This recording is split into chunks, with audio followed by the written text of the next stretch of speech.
We have just entered the C major scale, the C major chord in the treble and the bass clef staffs. What we're going to do now is we're going to move up the scale and keep writing chords above those notes. So right now we should still be in the note and the whole note selected. We're going to come up here to the treble clef, and the last chord was C. This time we're going to start on D. I'm going to talk less. I'm going to enter D.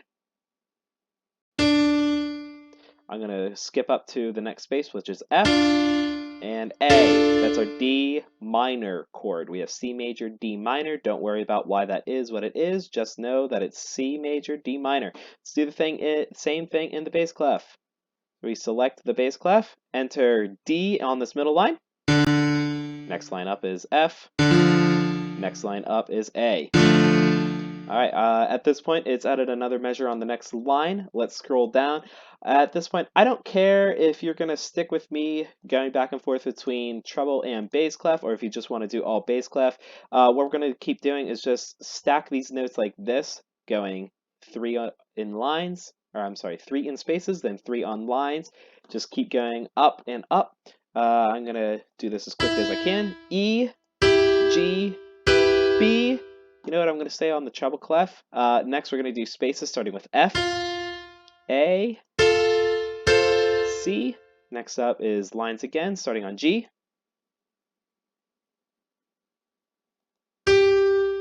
B, and D. Next up is spaces again. Let's start with A, C, and E.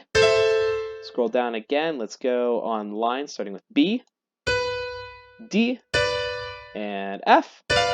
And now we are back to C. So let's put a C up here in the fourth space, and E, and G. Excellent. So that's all we have to do with the treble clef for right now. Let's go to bass clef, measure 5, select that rest.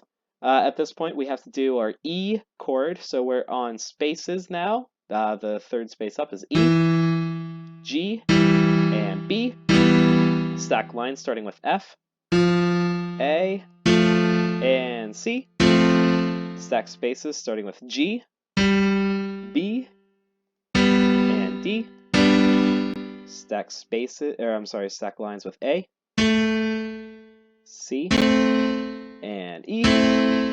2 more to go. We're going to stack spaces with B, D, and F. And finally, we have returned to C, E, and G. At this point, I'm going to come back up to the very beginning, click our first note, and press play to hear what we have so far.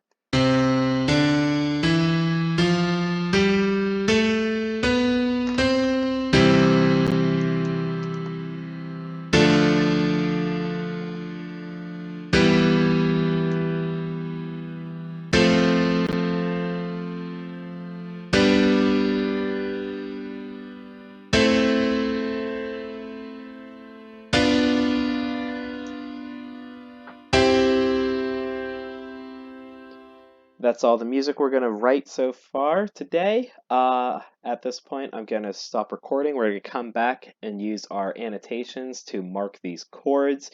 And then that's all the work with this program you have to do for the day.